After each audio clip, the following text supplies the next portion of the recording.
மதுரை வடக்கு சட்டப்பேரவை தொகுதியில் மக்கள் பணிகளுக்கு திமுக கவுன்சிலர்கள் இடையூறு ஏற்படுத்துவதாக குற்றம் சாட்டியுள்ள தமிழக வெற்றிக் கழக எம்எல்ஏ கல்லனை தாவேக ஆட்சி நன்றாக நடைபெறுவதால் முன்னாள் அமைச்சர்கள் புலம்பி வருவதாக கடிந்துரைத்துள்ளார். ஒரு 2 வருடங்களாகவே மாநகராட்சி செயல்படவே இல்லை. கூட்டங்கள் கூட பாத்தீங்கன்னா இப்பதான் நடத்தப்படுது. அப்போ அந்த கவுன்சிலருக்கும் மக்களுக்கும் எந்தவித தொடர்பும் இல்லை. நம்மளோட தலைவர் தளபதியில மக்களாட்சி அமைஞ்சதுக்கு அப்புறம் நம்ம இதை முன்னெடுத்து நம்ம கொண்டு போறப்ப அதை அவங்களால ஏத்துக்க முடியல.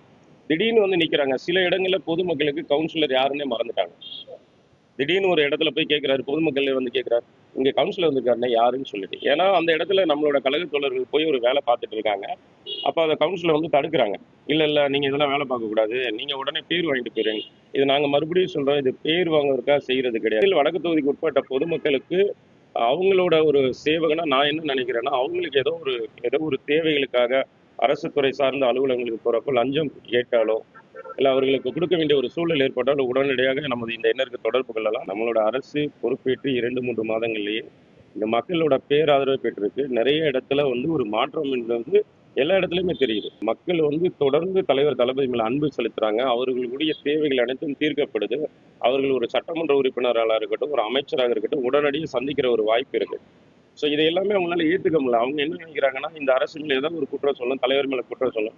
இன்னைக்கு அவங்க இதுக்கு பேர் குற்றம்ன்றதை விட இதுக்கு பேர் புலம்பல் தான் சொல்ல முடியும்.